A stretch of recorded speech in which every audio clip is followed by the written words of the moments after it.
Hello, everybody, and welcome to another episode of PT Educators Professors of Profit Vlogcast. A very special guest on today, Chanda Jothen, to talk a little bit about blogging.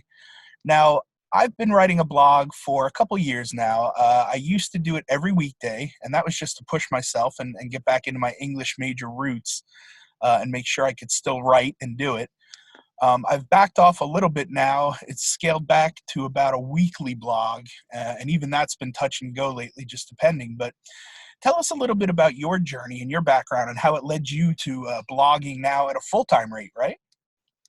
Yes, I do. I started off actually as a hobby. So the name of my blog is Pink Oatmeal, which really has nothing to do with my blog at all. But I started off just wanting, and I started writing about like makeup brushes, food recipes, and then I had a little baby, so I'd speckle in some developmental posts. And I started to notice that these posts were kind of gaining me the most traction. But then I'd go back and write a recipe post again, and nothing would happen. And then I would do a few more in regards to really a slow process, because I didn't have a big game plan with this. I was just trying to learn a new skill.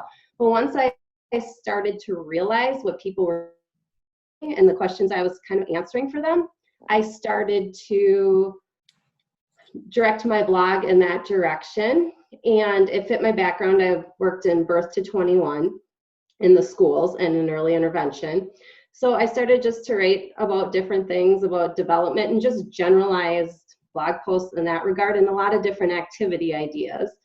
And that's kind of where my blog is today. I make a lot of different resources for teachers that use to make movement and motor skills fun. That's awesome. Mm-hmm. Tell us a little bit about some of the pros and cons to blogging. I mean, for my blog, I just use some affiliate links through Amazon on books and on items that I like to use. And, I make about $50 a month on affiliate commission through my blog. But, it is a nice little stream of income that comes in on the side with, pretty little effort on my part. What would you say are some of the pros and the cons to writing a blog? Why should academicians and clinicians consider starting a blog? Well, it really kind of depends on your goals. One of the big pros I found for me is I've been able to build some community and some trust and share things with an actual background and understanding of what's going on. Now, even I know amongst our, so I'm giving more of things, and it's just a great way to share. And you can also, like you said, make some money off of it if that's what you wish to do.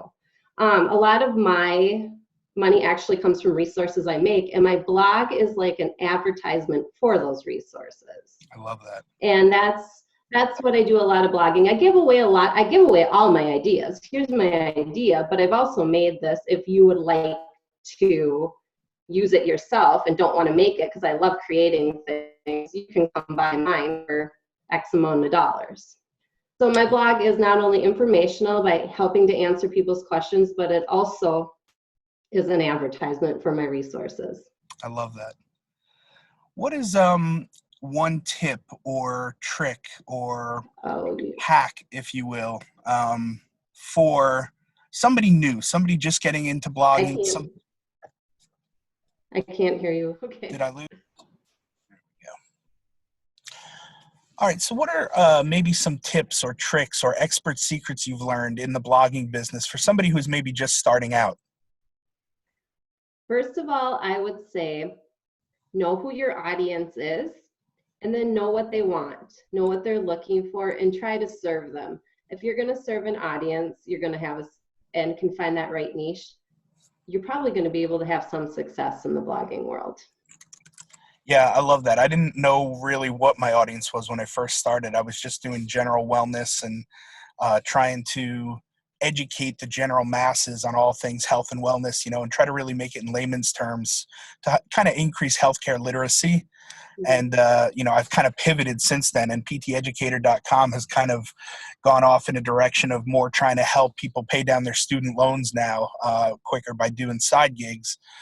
Hence these interviews. We're trying to find people who are actually out there doing the side hustle and doing the side gig, and actually generating some income to help put toward their student loans and pay them off quicker. So my audience has kind of shifted to academicians, healthcare clinicians, and anybody with a pretty high student loan debt. So, and I think an that's interesting important journey. too. Your audience can shift. Mm-hmm. It's just if you have a general idea at first, it's faster and easier. Mine shifted. I mean, I was writing about makeup brushes and babies, where now it's more of a preschool population. It can shift, but just kind of hone in on what you want. Yep. And then once you find your niche and once you find your groove, it seems to be easy to just kind of lean all in on it and really go in on it full time. And you've done that now, right? You're actually doing blogging full time? Yeah, I mean, I don't work full-time hours, but I have a full-time income from it. Yeah, Yeah. that's awesome. That's awesome. Mm-hmm. Well, Chanda, thank you so much for your time and for coming on and educating our audience. Where can people find you if they have follow-up questions or just want to know about what you're up to these days? On again. Oh, you're back. All right, sorry. Where can people find you if they have follow-up questions for you? They can check out my website, which is pinkoatmeal.com. Instagram. Awesome. Thank you so much for your time and for coming on and for educating our audience.